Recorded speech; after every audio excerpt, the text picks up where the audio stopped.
जयगुरु ମୁଁ ଦେବରାଜ ୱେଲକମ୍ କରୁଛେ my YouTube channel Devraj live vision. ଆପଣମାନେ କେମିତି ଅଛନ୍ତି? ମୁଁ ତ ଭଲରେ ଅଛି, ଆଶା କରୁଛି ଠାକୁରଙ୍କ ଦ୍ୱାରା ଆପଣମାନେ ଭଲରେ ଥିବେ। ଭଗବାନ ସମସ୍ତଙ୍କର ମଙ୍ଗଳ କରନ୍ତୁ। ଆସନ୍ତୁ ଯିବା ଗୋଟେ ନୂଆ ବ୍ଲଗ୍କୁ। ଆଜିର ନୂଆ ବ୍ଲଗ୍ରେ ଯିବା କେଉଁଠିକି ଯିବା? ଆଜି ଗୋଟେ ଯିବା ବିଶେଷ ସତ୍ସଙ୍ଗ ଯିବା। ଯେଉଁ ବିଶେଷ ସତ୍ସଙ୍ଗରେ ଆପଣମାନେ ତ ଜାଣିଛନ୍ତି, ଯେଉଁଦିନ ମାନେ ବିଶେଷ ସତ୍ସଙ୍ଗରେ ଆପଣମାନଙ୍କର ଯେଉଁ ବେଶୀ କମେଣ୍ଟ ଆଉ କାହାର ମାନେ ସବୁବେଳେ କହନ୍ତି ଯେ ଯେଉଁ ଭାଇଙ୍କର ଯାଜନ ଟିକେ ବେଶୀ ଛାଡ଼ନ୍ତୁ। ଆଉ ମୁଁ କହିବାକୁ ପଡ଼ିବନି, ମୁଁ ଭାବୁଛି ଆପଣମାନେ ବୁଝିସାରିବେଣି ମୁଁ କାହା କଥା କହୁଛି। ଆମର ଶ୍ରଦ୍ଧେୟ ହେମ ଭାଇ ମାନେ ସୁବ୍ରତ ବିଶ୍ୱାଳ ଭାଇଙ୍କର ଆଜି ଗୋଟେ ବହୁତ ସୁନ୍ଦର ଯାଜନ ଦେଖିବା। ଆଉ ଆପଣମାନେ କେମିତି କ'ଣ ଲାଗୁଛି ନିଶ୍ଚୟ କମେଣ୍ଟ କରିତେ ଜଣାଇବେ। ଆଉ ଡେରି କରିବେନି, ଆସନ୍ତୁ ଯିବା ଦେଖିବା। ମାନେ ସୁବ୍ରତ ବିଶ୍ୱାଳ ଭାଇ ହେମ ଭାଇଙ୍କର ଗୋଟେ ବହୁତ ସୁନ୍ଦର ଯାଜନ ବିଶେଷ ସତ୍ସଙ୍ଗରେ। ଆସନ୍ତୁ। କୃଷ୍ଣ ଈଶ୍ୱର ପୁରୁଷୋତ୍ତମ ଅବ୍ରହ୍ମସ୍ତମ୍ଭ ଗୁରୁଦାତା ସଦ୍ଗୁରୁଙ୍କୁ ନମସ୍ତେ। ପ୍ରାଣର ଠାକୁର ମୋର ପରମାରାଧ୍ୟା ଶ୍ରୀ ଶ୍ରୀ ବଡ଼ମା, ପରମ ପୂଜ୍ୟପାଦ ଶ୍ରୀ ଶ୍ରୀ ବଡ଼ଦା, ପୂଜ୍ୟପାଦ ଶ୍ରୀ ଶ୍ରୀ ଆଚାର୍ଯ୍ୟ ଦେବଙ୍କ ଶ୍ରୀଚରଣର ବିନ୍ଦରେ ମୋର ଅନନ୍ତ କୋଟି ପ୍ରଣାମ ନିବେଦନ। ଆଜିର ଏହି ପବିତ୍ର ଦିବାକାଳୀନ ସତ୍ସଙ୍ଗ ପ୍ରଦାନ କରିଛନ୍ତି ଶ୍ରଦ୍ଧେୟ ଶ୍ୟାମସୁନ୍ଦର ମଉସା ଏବଂ କାଳିମା ମାଙ୍କର, ଶ୍ୟାମସୁନ୍ଦର ମଉସାଙ୍କର ମାଙ୍କର ଶ୍ରାଦ୍ଧବାର୍ଷିକୀ। ସେହି ଉଦ୍ଦେଶ୍ୟରେ ଆଜିର ଏହି ସତ୍ସଙ୍ଗ।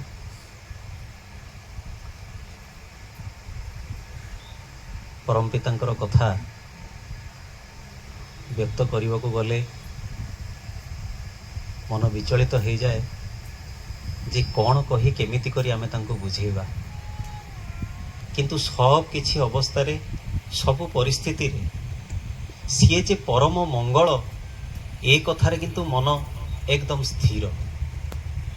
ଆଜି ପ୍ରତିଟି ଶୁଣିଲି ବାପୁନି ଭାଇ କହୁଥିଲେ ଯେ ଆଜି ଅସ୍ଥି ନେଇ ଯିବେ ମାଙ୍କର ବିସର୍ଜନ ପାଇଁ, ସନ୍ଧ୍ୟାବେଳକୁ ବାହାରି ଯିବେ, ସେଥିପାଇଁ ଦିନବେଳା ଏଇ ସତ୍ସଙ୍ଗ ରଖା ହେଇଛି। ଠାକୁରଙ୍କର ଗୋଟେ ଆର୍ଟିକଲରେ ଯେତେବେଳେ ମୁଁ ପଢ଼ୁଥିଲି, ଠାକୁର ମଣିଷ ଚିହ୍ନିବାର ନିୟମାବଳୀ ଦେଇଛନ୍ତି ଏବଂ ଏଇ ମଣିଷକୁ ଚିହ୍ନିବାରେ ତାର ବ୍ୟକ୍ତିତ୍ୱର ପ୍ରୟୋଜନ ଅଛି ଏବଂ କାହାର ବ୍ୟକ୍ତିତ୍ୱଟା କେମିତି ତା ପାଇଁ ଠାକୁର 5ଟା ଗୁଣ ନିର୍ଦ୍ଧାରିତ କରିଛନ୍ତି ଯେ ଏଇ 5ଟା ଗୁଣ ଯାହାଠି ଦେଖିବୁ ଜାଣିବୁ ତାର ବ୍ୟକ୍ତିତ୍ୱଟା ସେମିତି। ଏବଂ ତାର ସର୍ବପ୍ରଥମ ଗୁଣଟି ହେଉଛି ଏଇଆ ଯେ ପିତାମାତାଙ୍କ ପ୍ରତି ଶ୍ରଦ୍ଧା। এই যে ମାଙ୍କ ଉଦ୍ଦେଶ୍ୟରେ ସତ୍ସଙ୍ଗ ନିବେଦିତ ହେଇଛି, ପ୍ରକୃତରେ ଆଜ୍ଞା ପୁଣ୍ୟ ଗର୍ଭା ସେଇ ସମସ୍ତ ଆତ୍ମା ଯାହାଙ୍କ ଉଦ୍ଦେଶ୍ୟରେ ସତ୍ସଙ୍ଗ ନିବେଦନ କରାଯାଉଛି। କାହିଁକିନା ଆମେ ତ ଏସବୁ କଥାର ମହାତ୍ମ୍ୟ ବୁଝୁନା। ବ୍ରହ୍ମବିଦ୍ୟା ଅନେକ ଆଲୋଚନା ହେଇଛି, କେମିତି ଭୂଲୋକ, ଭୁବଲୋକ, ମନଲୋକ ବା ଯାହାକୁ ଆମେ ସ୍ୱର୍ଗଲୋକ ବୋଲି କହୁ, এই ସମସ୍ତ ଲୋକ ବିଷୟରେ ଆମେ ଖାଲି ଶୁଣିଛୁ, କିନ୍ତୁ ଇଏ କେମିତି ଧାରା, ୟାର ଟେଷ୍ଟ କେମିତି, ଏ କଥା ଆମେ କିନ୍ତୁ ଜାଣୁନା। ଠାକୁର ସେଦିନ କିନ୍ତୁ କହିଲେ ଯେ ମଣିଷଟା ମରିଗଲା ପରେ ମଧ୍ୟ ବଞ୍ଚି ରୁହେ, ତେବେ ସେ ଶରୀର ଅଲଗା। ଆମ ଗହଣରେ ଆମେ ତାକୁ ପାଉନା ବୋଲି এই ବିୟୋଗର ଦୁଃଖରେ ଆମେ ଆର୍ତ୍ତନାଦ କରୁ, କିନ୍ତୁ ସେ କିନ୍ତୁ ଥାଏ ଏବଂ ଆମେ ଯାହା କିଛି ଦଉ ସେ ସମସ୍ତ କିଛିକୁ ସେ ପ୍ରାପ୍ତ କରିପାରେ। ସେଥିପାଇଁ ଆମମାନଙ୍କର ସନାତନ ଧର୍ମ ଆର୍ଯ୍ୟ ପରମ୍ପରାରେ এই ଭୋଜ୍ୟ, এই ଶ୍ରାଦ୍ଧ, এই ପିଣ୍ଡ, এই ତର୍ପଣ, এই ସମସ୍ତ କିଛି ଜିନିଷ ନିବେଦନ କରିବାର ବିଧି ଅଛି ଏବଂ ଏ ସର୍ବବିଧିର ସର୍ବୋପରି ସାଧନାଟା ଯାହା, ତା ହେଉଛି ସତ୍ସଙ୍ଗ। ଯାହାକୁ ନିବେଦନ କରିବା ଅର୍ଥ ହେଉଛି ଏଇଆ ଯେ ବାସ୍ତବିକ ଭାବରେ ଆତ୍ମାକୁ ଟଚ୍ କରିବା। ଠାକୁର କହିଲେ এই যে ସମସ୍ତ ବିଦେହୀ ଆତ୍ମା ଯିଏ ବଂଶ ଭିତରେ ଆମମାନଙ୍କର ସବୁ ଗତ ହେଇଛନ୍ତି, ସେମାନେ ପୁନରାୟ ଆଶାବାଦୀ ହେଇଥାନ୍ତି ସେଇ ବଂଶ, ସେଇ ପରମ୍ପରା ଭିତରେ ଆସିବାକୁ। କାହିଁକି ନା ଫ୍ରିକ୍ୱେନ୍ସିଟା ମ୍ୟାଚ୍ କରେ, ଯାହାର ଯାହା ସହିତ ତାଳମେଳ, ତାରି ଭିତର ଦେଇକି ସିଏ ଜଗତକୁ ଆସିପାରେ। କିନ୍ତୁ ଏ ତାଳମେଳ ଥିଲେ ମଧ୍ୟ ଆତ୍ମା ହୁଏତ ଜଗତକୁ ଆସିବାରେ ଟିକେ ବାଧା ସୃଷ୍ଟି ହୁଏ। ଏଇଥିପାଇଁ ଯଦି ଆତ୍ମାର କାର୍ମିକ ବନ୍ଧନଟା ସେଇ ବିଦେହୀ ଅବସ୍ଥାରେ ସମାପନ ନ ହେଇଥାଏ, ଯେମିତିକି ଠାକୁର କହିଲେ ମରଣେ ସାବଧାନ। ମଣିଷ ପୁରୁଷ ନାରୀ ମିଳନ ଏବଂ ମୃତ୍ୟୁକାଳୀନ এই ଦିଟା ଯାକ ଅବସ୍ଥାରେ ଅଭିନୟ କରିପାରେ ନା। ବାଇ ଡିଫଲ୍ଟ ମଣିଷ ଯାହା, ସେଇଟା ହିଁ ତାର ରିଫ୍ଲେକ୍ଟ ହୁଏ, ପ୍ରତିଫଳିତ ହୁଏ। ସେଥିପାଇଁ ମୃତ୍ୟୁ ଅବସ୍ଥାରେ ଯୋଉ ଭାବ ନେଇ ମଣିଷ ମରେ ଆତ୍ମାର ଗତି ସେଇ ଦିଗ ଦେଇକି ଚାଲେ ଏବଂ ସେଇ ଦିଗ ଦେଇ ଯାଉ ଯାଉ ଯଦି କାମନା ବାସନା ଜଡ଼ିତ ହେଇକି ଏ ମନ ଆକ୍ରାନ୍ତ ହେଇକି ମୃତ୍ୟୁବରଣ କରିଥାଏ ତାହେଲେ କାମ ଲୋକରୁ ହିଁ ତ ଛୁଟି ମିଳିନଥାଏ। ଏପଟେ ଯଦି ତାଙ୍କ ବଂଶ ଭିତରେ କିଏ ଗର୍ଭବତୀ ହେଲେ ବା ଗର୍ଭ ସଞ୍ଚାର ହବାର ସମ୍ଭାବନା ହେଲା ସେତେବେଳେ କିନ୍ତୁ ସେ ଆତ୍ମା ଆସିବାର ଆଉ ଚାନ୍ସ ନାହିଁ, କାହିଁକି ନା ସେ କାଳଟା ତାର ପୁରିନି। ଇଏ ବଡ଼ ମାର୍ମିକ ହିସାବ ଯାହାକୁ ଆମେ ଏଠି ବସିକି ହୁଏତ ପାଇବାନି। ଇଏ କି ଗଣିତ ଆଜ୍ଞା, ଆମେ ଆମ ହିସାବରେ ଅଛୁ, ଏଇ ଏତେ କଥା କିଏ ଜାଣିଛି ସେ ଆତ୍ମା ପରମାତ୍ମା କିଏ ଦେଖିଛି, ଆପେ ବଞ୍ଚିଲେ ବାପର ନା, କେତେ କଥା କହୁ ସତ। କିନ୍ତୁ ଯୋଉଦିନ ଦେହ ସିରିୟସ୍ ହେଇକି ଗ୍ୟାସ୍ ସକାଶେ ଛାତି ପେନ୍ ହବ, ମନ ଭିତରେ ଏଇ ଭୟ ହବ, ହାର୍ଟ ଚୋକ୍ କରିଯିବ କିରେ, ଆଜି କଣ ଶେଷ, ଆଉ ସୂର୍ଯ୍ୟୋଦୟ ଦେଖିବିଟି, ସେଦିନ ହୁଏତ ଏଇ ମୃତ୍ୟୁର କଥାଟା ବହୁତ ଭାବରେ ମନକୁ ଗ୍ରାସ କରିବ। ସେଦିନ ଠାକୁର ମଧ୍ୟ କେତେ ସୁନ୍ଦର କଥା ଆମମାନଙ୍କୁ କହିଦେଇ ଯାଇଛନ୍ତି ଏବଂ ଠାକୁର ମଧ୍ୟ ମାତୃପ୍ରେମୀ ଥିଲେ, ମାତୃଭକ୍ତ ଥିଲେ। ମାଙ୍କର ଦେହାନ୍ତରେ ଠାକୁର ବିଳାପ କରୁଛନ୍ତି, ହେ ମା ଏ ହତଭାଗକୁ କାହିଁ ତୁ ଛାଡ଼ିକି ଚାଲିଗଲୁ। ଘର ତୋଳିଥିଲେ ମାଙ୍କ ପାଇଁ, ସେଇ ଘରେ ରହିବା ପୂର୍ବରୁ ମାଙ୍କର ଦେହାନ୍ତ ହେଇଗଲା। କେମିତି ହେଲା ଆପଣ ମାନେ ସମସ୍ତେ ଜାଣିଛନ୍ତି, ଏଠି ସବୁ ପୁରୁଣା ଦୀକ୍ଷିତ, ନୂଆ କେହି ନୁହନ୍ତି, ମୁଁ ସେ ଘଟଣାକୁ ଯିବାକୁ ଚାହୁଁ। ଏବଂ ଠାକୁର ଏକଥା ମଧ୍ୟ କହୁଛନ୍ତି ଯେ ମା ଶୁଣିଛି ମରିଲା ପରେ ମଧ୍ୟ ଦେହ ନେଇକି ବଞ୍ଚି ରୁହେ ଆତ୍ମା, ଯଦି ତୁ ବଞ୍ଚି ରହୁ ତାହେଲେ ତୋର ଏଇ ଅଭାଗା ପିଲା ପାଖକୁ ଯେମିତି ହେଲେ ଆସିବୁ, ଥରେ ଏଇ ଘରେ ଟିକେ ବୁଲିଯିବୁ, ଯାହା କିଛି ଜିନିଷ କରିଛି ତାକୁ ଟିକେ ୟୁଜ୍ କରିବୁ, ଟିକେ ହତଭାଗ ପୁଅର କଥାଟାକୁ ଟିକେ ମନେ ରଖିବୁ ମା, କହି କାନ୍ଦୁଛନ୍ତି। ଏଇ ଘଟଣା ପରେ କଣ ହେଇଛି ମୁଁ ଯିବି ସେ ଘଟଣାକୁ, ତା ପୂର୍ବରୁ ଆଉ ଗୋଟେ ଘଟଣାକୁ ଟିକେ ବର୍ଣ୍ଣନା କରେ, ସୋ ଦ୍ୟାଟ୍ ଠାକୁରଙ୍କୁ ବୁଝିବାକୁ ଆଉ ଟିକେ ସହଜ ହେଇପାରେ। ଯଦିଓ ଏ ମନ ଭିତରେ ଆମେ ତାଙ୍କୁ ବୁଝିପାରିବାନି। Ocean in a teacup, ଯାହା ଶ୍ରୀ ଶ୍ରୀ ଠାକୁର ସେଇଆ। ମାତା ମନ୍ମୋହିନୀ ଦେବୀ ଶୈଶବରେ ଠାକୁରଙ୍କର ଅନେକ ପ୍ରକାର ଏକ୍ସାମ୍ପଲ୍ସ ହେଲେ ମଧ୍ୟ, ଅନେକ ଘଟଣା ଘଟିଲେ ମଧ୍ୟ ପରିଣତ ବୟସରେ ଠାକୁରଙ୍କର ଗୋଟେ ଘଟଣା ଘଟିଛି, ଯେତେବେଳେ ସେ ସତୀଶଦାଙ୍କୁ କହିଛନ୍ତି ଯେ କାହିଁ ତୁମେ ସବୁ ଅନୁକୂଳକୁ ଠାକୁର ଭଗବାନ କହି ପୂଜା କରୁଛ, ତୁମେ ମାନେ ଏତେ ଦେବାଦେବୀର ଦେଶ ଆମର, ତାଙ୍କୁ ନ ପୂଜା କରି ଇଏ କୃଷ୍ଣ ରାମ ୟାଙ୍କୁ ପୂଜା ନ କରି ତମେ କାହିଁ ସେ ଅନୁକୂଳ ପଛରେ ପଢିଛ। ସେତେବେଳେ ଦାଦା କହୁଛନ୍ତି ଯେ ମା ଆମେ କଣ କରିବୁ, ମୁଁ କଣ କରିବି, ମୁଁ କୃଷ୍ଣ ଠାକୁରଙ୍କୁ ପୂଜା କରୁଛି, କିନ୍ତୁ ଯେତେବେଳେ ଧ୍ୟାନ କରୁଛି ତମ ପୁଅ ମୋ ଆଖି ଆଗକୁ ଆଉଛନ୍ତି। ମନମୋହିନୀ ଦେବୀ କହିଲେ ଯାହା ମୋ ପୁଅ ପାଗଳ, ଇଏ ଆଉ ଗୋଟେ ପାଗଳ, ପାଗଳ କହିଦେଇକି ପଳଉଛନ୍ତି। ପରେ ସତୀଶଦା ଯାଇକି ଯେତେବେଳେ ଠାକୁରଙ୍କୁ କହିଛନ୍ତି ତାଙ୍କର ମନର ଦୁଃଖଟା ଯେ ମା ଏମିତି ଟିକେ ତାଚ୍ଛଲ୍ୟ କରି ପଳେଇଲେ ଠାକୁର, ଠାକୁର କହିଲେ ଆଚ୍ଛା ହଉ, ଫସିଲେ। ଏବଂ ଦ୍ୱିପହରେ ଏଇ ଯେ ଖାଦ୍ୟ ନିବେଦନ କରାଯାଏ, ତାପରେ ଠାକୁର ଖାଆନ୍ତି, ଏଇ ଭୋଗ ନିବେଦନ କରାଯାଏ, ଠାକୁର ସେଠୁ ମାଙ୍କୁ ଡାକି କହିଲେ, କହିଲେ ମା ତୁ ଟିକେ ଆଜି ଚଳୁ ଟେକି ଦେ। ମା କହୁଛନ୍ତି ମୁଁ ବ୍ୟସ୍ତ ଅଛି ନା, ନାଇଁ ତୁ ଟିକେ କରିଦେ। ସେତେବେଳେ ମା ଏଇ ଜିତଖୋର ପୁଅର କଥାଟାକୁ ନ ଭାଙ୍ଗି ପାରିକି ଆସିକି ପ୍ରସାଦଟିକୁ ନିବେଦନ କରିଛନ୍ତି ତାଙ୍କର ଆରାଧ୍ୟଙ୍କ ପାଖରେ ଏବଂ ଦେଖୁଛନ୍ତି ସେ ଯାହାଙ୍କ ପାଟିରେ ସେଇ ଦାନା ଟିକକ ଦବାକୁ ଚେଷ୍ଟା କରୁଛନ୍ତି ସେ ଆଉ କେହି ନୁହଁ, ନିଜ ପୁଅ ଠାକୁର ସ୍ୱୟଂ। ଥରକୁ ଦିଥର ହେଇଗଲା ପରେ ଆଖି ଖୋଲିକି କହିଲେ ଅରେ ମୁଁ ତୋ ଅଇଁଠା ଖାଇବି। ଠାକୁର କହିଲେ କି ମା କି କଥା, କି ଅଇଁଠା, ମୁଁ କଣ, କିଛି ନ ଜାଣିଲା ଭଳି ଦର୍ଶେଇ ଦେଲେ ସେ କିଏ। କିନ୍ତୁ ଏଇ ଶରୀର ଭିତରେ ବହୁତ ଗୁଡେ କମ୍ପ୍ଲେକ୍ସ ଥାଏ, ଏ କମ୍ପ୍ଲେକ୍ସରୁ ଈଶ୍ୱର ପୁରୁଷୋତ୍ତମଙ୍କୁ ବାଦ ଦେଲେ ଆଉ କେହି ବହିର୍ଭୁକ୍ତ ନୁହେଁ, ଜନ୍ମ କଲା ମା ବି ନୁହେଁ, ଯାହାଙ୍କୁ ଯୋଗମାୟା ବୋଲି କୁହାଯାଏ ମାତା ମନ୍ମୋହିନୀ ଦେବୀ।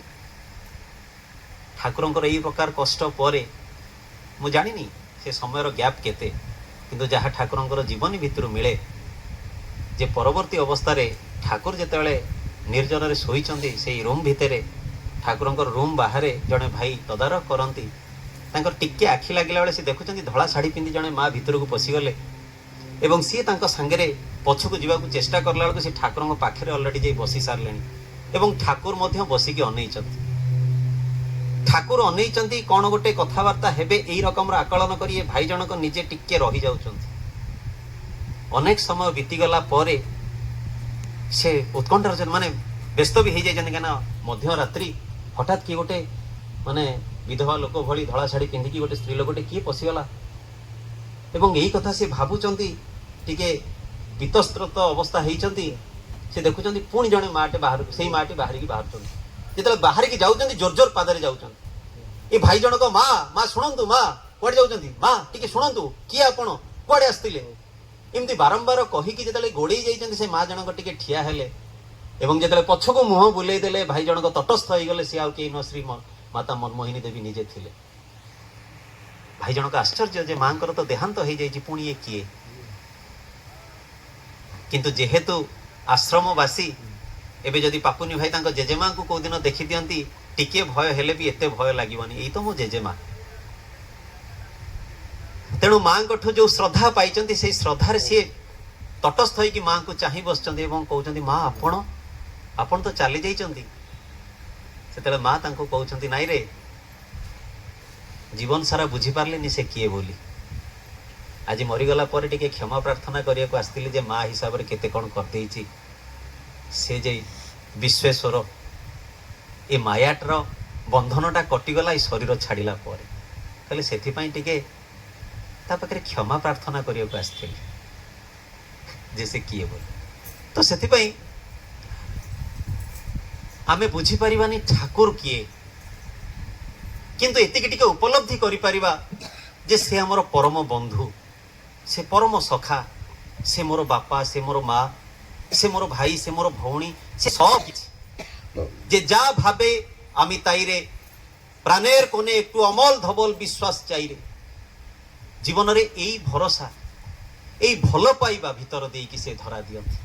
ଆଉ ଏଥିପାଇଁ ଯୋଉ ଅବସ୍ଥାର ପ୍ରୟୋଜନ ହୁଏ ତାହା ହେଉଛି ଗୋଟେ ସରଳ ମନ। କାହିଁକି ନା ଏଇ ସରଳ ମନ ଭିତର ଦେଇକି ହିଁ ଆମେ ତାଙ୍କୁ ଉପଲବ୍ଧି କରିପାରୁ। ଯଦି ମନଟା ସରଳ ନ ହୁଏ ତାହେଲେ କିନ୍ତୁ ଆମେ ଠାକୁରଙ୍କୁ ବୁଝିପାରିବାନି। ଗୋଟେ ଛୋଟ ଗପ ଅନେକ ଦିନ ତଳେ କହିଥିଲି, ମତେ ବହୁତ ଭଲ ଲାଗେ ଯେ ଆଜି ମଣିଷ ତାଙ୍କୁ କେତେ କୋଉ ଜିନିଷରେ ଖୋଜେ, କେତେ ପୋଥି ପୁରାଣ, କେତେ ଜ୍ଞାନ, କେତେ କୋଉ ଜିନିଷରେ, କିନ୍ତୁ ସହଜ ସରଳ ଭଲ ପାଇବାରେ ଯେ ସେ ବନ୍ଧା, ଯାହା ସେଦିନ କୃପାମୟୀ ଦେବୀଙ୍କ ସହିତ ଘଟିଥିଲା ଯେ କଦଳୀ ପାଟୁଙ୍ଗାରେ କେମିତି ଭାବରେ ଗରା ଉଠେଇଲେ, ଯେତେବେଳେ କୂଅ ଭିତରେ ପଡିଗଲେ ହେ କୃଷ୍ଣ କହିକି ଯେତେବେଳେ କହୁଛନ୍ତି ଯେ ଏଇ କୂଅରେ ହିଁ ମୋର ମୃତ୍ୟୁ ଲେଖିଥିଲ ପ୍ରଭୁ, ଏକୁ ସିଏ କଣ ଆସି ବାହାରେ ଠିଆ ହେଇଛନ୍ତି। ଲୋକ ଦେଖୁଛନ୍ତି ଗୋଟି ସୁଧା ଓଦା କିନ୍ତୁ ବାହାରେ, ଆରେ କିଏ ଆଇଲା ନା ମୋ ହରି ମତେ କୂଅ ଭିତରୁ ଉଦ୍ଧାର କଲେ। ଏ କଥା ଅବିଶ୍ୱାସୀ ପାଖରେ ଗପ ଭଳି ମନେ ହୁଏ, କିନ୍ତୁ ବୁଝେ ମନ ବୁଝେ। ସେ ଭାଇଙ୍କ କଥା ଯାହା ମୁଁ କହୁଛି, ସେ ଜଙ୍ଗଲର ଗୋଟେ ବ୍ୟାଧ ଚଢେଇ ଧରିକି ତାଙ୍କର ପେଟ ଗୁଜୁରାଣ କରନ୍ତି। ସେଇ ଏତେ ବଡ ଜଙ୍ଗଲର ବାହାରକୁ ସେ କେବେ ଦୁନିଆଦାରୀ ଦେଖି ନାହାନ୍ତି, କିଛି ଦେଖନ୍ତିନି, କିଛି ଜାଣନ୍ତିନି। ନିଜ ପୂର୍ବଜ ମାନଙ୍କଠୁ ଶୁଣିଛନ୍ତି ଯେ ଏଇଟା ହିଁ ଜୀବନର ସବୁ କିଛି। ଏଇଆ ଭାବିକି ସେ ଯେତେବେଳେ ବାହାରିଛନ୍ତି ଜଙ୍ଗଲରେ ଗୋଟେ ଚଢେଇ ଇଏ କରିବା ପାଇଁ, ସେ ଗୋଟେ ଚଢେଇର ସନ୍ଧାନ କରିବାକୁ ଯାଇ ଦେଖୁଛନ୍ତି ଗୋଟେ ଟିକେ ପାଉଁଶିଆ କଲର, କଳା କଲର, ଏମିତି ମିଶ୍ରିତ କିଛି ଗୋଟେ ଜାଗାରେ ଚଢେଇଟା ବସିଛି ଏବଂ ସେ ଚଢେଇଟିକୁ ଧରିବାକୁ ଯାଇକି ଯେତେବେଳେ ଚେଷ୍ଟା କରିଛନ୍ତି, କାହିଁକିନା ଯେତେବେଳେ ଲକ୍ଷ୍ୟଟା କନସେନ୍ଟ୍ରେଟ ଥାଏ ସେତେବେଳେ ମନର ଅବସ୍ଥାଟା ସବୁ ଦିଗକୁ ନଜର କରିପାରେ ନା। ଆପଣମାନେ ଅନେକାଂଶରେ ଏଇଟା ଦେଖିଥିବେ, ଆମେ କୌଣସି ଜିନିଷ ନେଇ ଚାଲିଲା ବେଳେ ଝୁଣ୍ଟ, କାହିଁକିନା ତଳକୁ ଆମର ନଜର ନଥାଏ। ସିଏ କଣ ହେଇଛି ନା ଜଣେ ବହୁତ ବଡ ତପସ୍ୱୀ ଯାହାଙ୍କର ଜଟ ହେଇଯାଇଛି, ସେଇ ଜଟରେ ଚଢେଇଟା ଆସିକି ବଇଛି ଏବଂ ଇଏ ଯେତେବେଳେ ସେ ଚଢେଇଟିକୁ ଧରିବାକୁ ଯାଇଛନ୍ତି ସେ ଜଟଟା ତାଙ୍କର ଭିଡି ହେଇଯାଇଛି। ଯେତେବେଳେ ଜଟଟା ଭିଡି ହେଇଯାଇଛି ତପସ୍ୱୀଙ୍କର ତପସ୍ୟା ଭଙ୍ଗ ହେଇଛି। ତପସ୍ୟା ଭଙ୍ଗ ହେଲା ବେଳକୁ ସେ ଆଖି ଖୋଲି ଦେଖିଲା ବେଳକୁ ଏଇ ଚଣ୍ଡାଳ, ସେ ଭୟ କରିଯାଇଛି। ପୂର୍ବପୁରୁଷ କହିଦେଇ ଯାଇଛନ୍ତି, କାହିଁକିନା ଭଗବାନ କଣ ତ ଜାଣନ୍ତିନି, ସେ ଜଙ୍ଗଲରେ ତପସ୍ୱୀ କି ଦେଖନ୍ତି। ସେ ଏଇଆ କୁହନ୍ତି ଯେ ତପସ୍ୱୀ ଯିଏ ସିଏ ହଉଛନ୍ତି ଭଗବାନ, ୟାଙ୍କୁ ସଦାଳ ପାଇଁ ପ୍ରଣାମ କରିବ, ୟାଙ୍କ କଥା ମାନିବ। ଇଏ ଯଦି ରାଗିଲେ ତାହେଲେ ସର୍ବସ୍ୱ ନଷ୍ଟ ହେଇଯିବ। ତପସ୍ୱୀ ରାଗିଗଲେ। ସିଏ ଯେତେ କହୁଛି ଆଜ୍ଞା ମୁଁ ଏଇ ଭୁଲ ମୋର ଜାଣିନି ଆଜ୍ଞା, ଆଉ ଜାଣିନି ନ ଜାଣିଲି ପାଣି ନେଇଗଲେ, ଆଉ ପାଣି ନେଇକି କହିଦେଲେ ଯା ତୁ ଆଉ ବଞ୍ଚିବୁନୁ। କାନ୍ଦି ବୋବେଇ ଆଣ୍ଠିଏ ହେଇକି ପ୍ରାର୍ଥନା କରଲା। ପ୍ରାର୍ଥନା ପରେ ସେଠୁ ତପସ୍ୱୀଙ୍କ ମନ ଟିକେ ତରଳିଲା। ତପସ୍ୱୀ କହିଲେ କହିଦେଇଛି ମାନେ ତ ଫଳିବ ଫଳ, ଗୋଟିଏ ଜିନିଷ ଯଦି କରିବୁ ତାହେଲେ ତୁ ବଞ୍ଚି ଯାଇପାରୁ। ନା ଆଜ୍ଞା କଣ ନା ମୋର ଗୋଟାଏ ପୁଅ, ଛୋଟିଆ ପୁଅଟେ ଏଇ ଜଙ୍ଗଲରେ ହଜି ଯାଇଛି, ଯଦି ତୁ ତାକୁ ଖୋଜି ଆଣିବୁ ତାହେଲେ ତୋର ଏ ଅଭିଶାପ ନଷ୍ଟ ହେଇଯିବ, ଆଉ ତୁ ମରିବୁନି। ନା ଆଜ୍ଞା ଇଏ ଗୋଟେ କଥା, ଜଙ୍ଗଲରେ ମୋର ଜନ୍ମ, ଜଙ୍ଗଲରେ ବଢିଛି, ସବୁ କୋଣ ତାକୁ ଖୋଜି ଆଣିବି, ଆପଣ ଖାଲି ଟିକେ ମତେ ଦିଅନ୍ତୁ ସେ ପୁଅଟା ଦେଖିବାକୁ କେମିତିଆ। କାହ୍ନାର ଗୋଟେ ଚିତ୍ରଣ କରିକି ସନ୍ନ୍ୟାସୀ ଜଣକ ସେ ଭାଇଟିକୁ ଧରେଇ ଦେଲେ ଏବଂ କହିଲେ ଯେ ଏମିତିଆ ମୟୂର ଚୂଳ ଲଗେଇଥିବ, ଏମିତି କୁଣ୍ଡଳ ଥିବ, ଏମିତି ଥିବ, ଏମିତିଆ ପିନ୍ଧିଥିବ, ଏଇ ବସ୍ତ୍ର, ଏମିତି ଯାହାକୁ ଖୋଜିକି ଆଣିବ, କିନ୍ତୁ କାଲି ସୂର୍ଯ୍ୟାସ୍ତ ପୂର୍ବରୁ ତୁ ଆସିକି ପହଞ୍ଚିବା ଦରକାର, ଯଦି ନ ଆସି ପାରିଲ ତାହେଲେ ଯୋଉଠି ଥିବୁ ସେଇଠି ଭସ୍ମ ହେଇଯିବ। ସେ ଭାଇଟି ବାହାରିଲା, ସରଳ ମନ, ସେ କିଛି ଜାଣିନି ଇଏ କାହ୍ନା କି ଇଏ କିଏ, ସେ କିଛି ଦେଖିନି ତା ଜୀବନରେ ସେ ଫଟୋ କେବେ। ବାସ୍ ଋଷି କହିଲେ ଯେ ତାଙ୍କର ପୁଅ ଇଏ ହଜି ଯାଇଛି ଜଙ୍ଗଲରେ, ସେ ଖୋଜିବାକୁ ବାହାରିଲା। ଖୋଜି ଖୋଜି ଖୋଜି ଖୋଜି ଶ୍ରାନ୍ତ କ୍ଳାନ୍ତ ହେଇ କେତେ କୋଉ ଅବସ୍ଥା ଭିତର ଦେଇକି ପାରୁନି, କୁଆଡେ ବି ପାଉନି। ସେତେବେଳକୁ ଗୋଡ ଖଣ୍ଡିଆ ଖାବରା ହେଇଗଲାଣି, ଦେହ କ୍ଳାନ୍ତ ହେଇଗଲାଣି, ପାଣି ଟିକେ ପିଇନି, ଖାଇବାକୁ ନାହିଁ, କିଛି ନାହିଁ, ବୁଲୁଛି ସେ ସନ୍ଧାନରେ। କାହିଁକି ନା ଘରେ ସ୍ତ୍ରୀ ପିଲା ଛୁଆ କଥା ଯେ ତାର ମନେ ପଡୁଛି, ଯଦି ମୁଁ ନଗଲି ତାହେଲେ ସେମାନେ ବି ମରିଯିବେ। এই দুঃখ ভিতরে আর্তনাদ চিৎকার করে যেতবে সম্পূর্ণ রূপে নিজকে সরেন্ডর করুচি, নাটি পচার দিয়েছিলা এবং সেই না ধরিকি সে ডাকুছি। যেতবে ডাকুছি কান্দুছি, হঠাৎ জনে আসি তার কান্ধ পাখে হাত মারুছি এবং আখি খোলি দেখিছি তো স্বামীজি বতেই থিবা, সে সন্ন্যাসী জনক বতেই থিবা সম্পূর্ণ গেটअप কাহ্না আসি আগে হাজর, বইঁচিটা भी হাতেরে ধরা হয়েছে। ইয়ে আখি খোলি ଦେଇକି তা কানটাକୁ মোড়ি দেলে, কইলে হইরে দুষ্ট, এড়িকি মেঞ্চড়টে ହେଇଛୁ, এই জঙ্গলরে কুয়াড়ে হজি যাইଛୁ যে তোতে মু কালিঠু আজি পর্যন্ত খোঁজুছি পাউনি, হরে জঙ্গলর সবু কোণ মতে জনা, কুয়াড়ে তু পড়েইଥିଲୁ, চাল তো বাপা পাখ, তো বাপা পাখରେ ନ ପହଞ୍ଚିଲି ମୁଁ ମରିଯିବି, ଭସ୍ମ କରିଦବ ତ ବାପା ମତେ, ଚାଲ।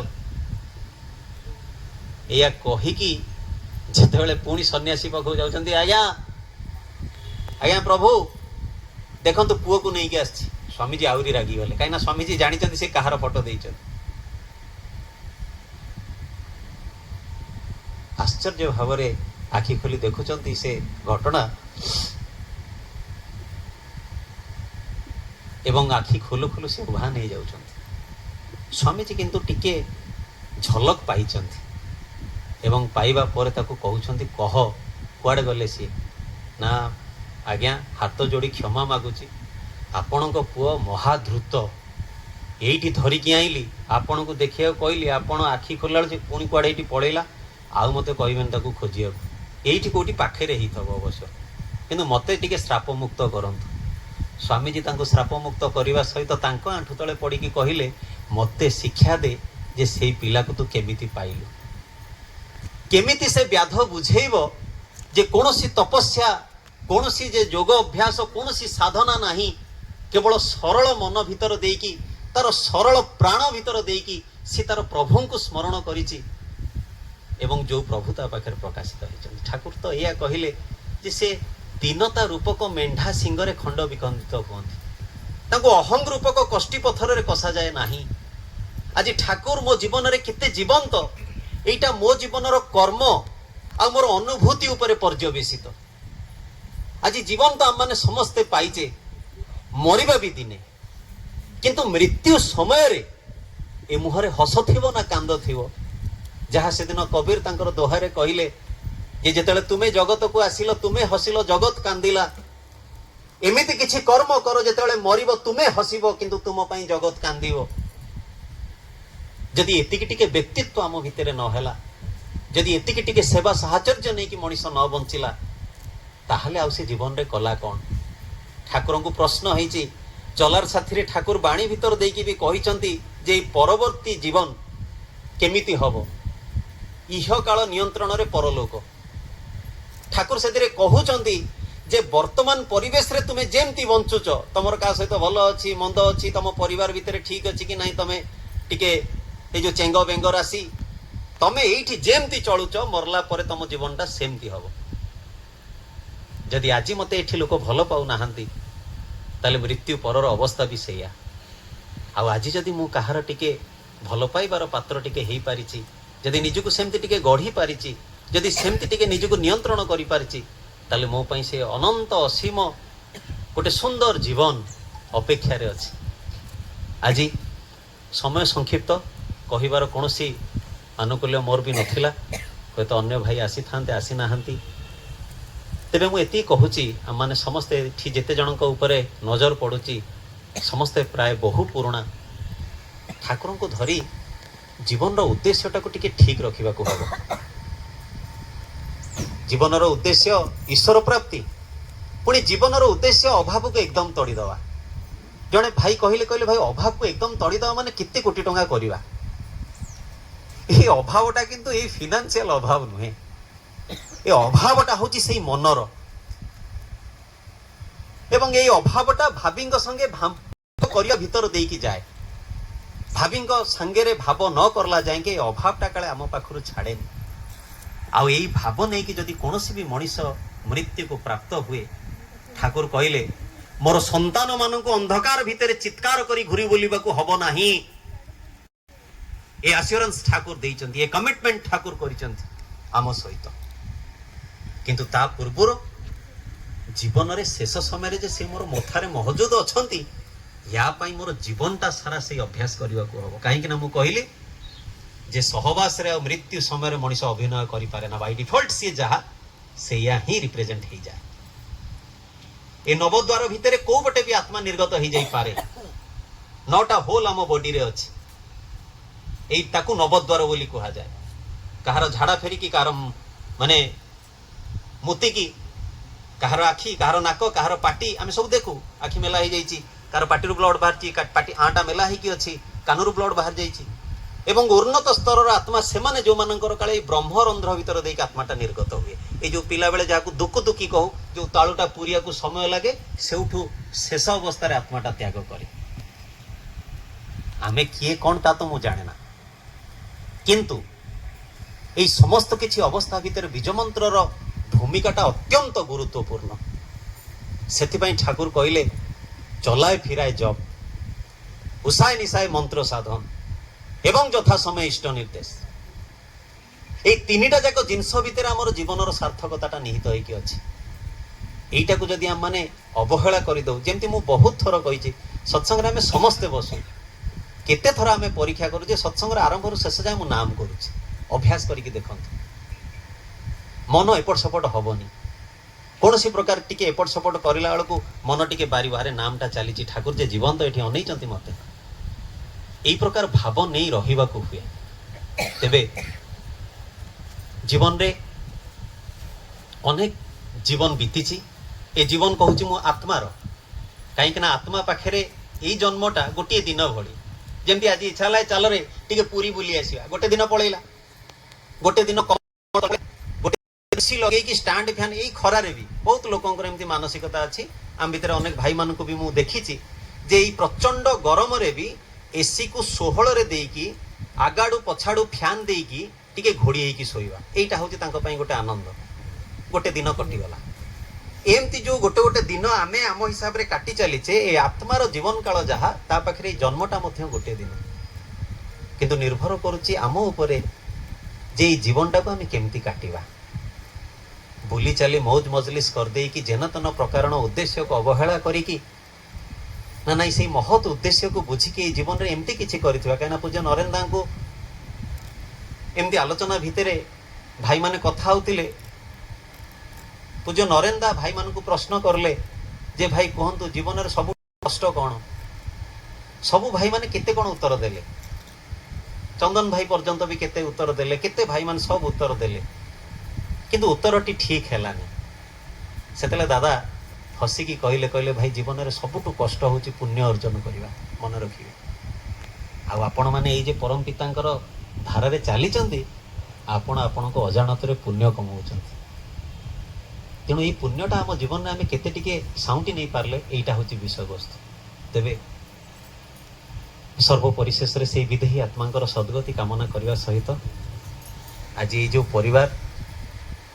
परिवार को देखिले ठाकुर को कर्म करने की इच्छा सृष्टि हुए मु व्यक्तिगत भाव में परिवार पाखे कृतज्ञ आदरणीय कालीमा पाखे श्रद्धेय आमर से पापुनी भाई पाखे जो मैंने अविरत भाव में कंटिन्यूअसली ठाकुरंकर प्रचार प्रसार पर उद्यत से परिवार रे आज सत्संग निवेदित तेणु मोर तो केवल गोटे फॉर्मालिटी प्रार्थना ही ठाकुर तांकर इच्छा पूरण करंतु एवं एठारे उपस्थित आपणकर समस्तंकर जीवन ठाकुर को धरी केमती इष्टमय हो उठू ताही मोर एकांत प्रार्थना बंदी।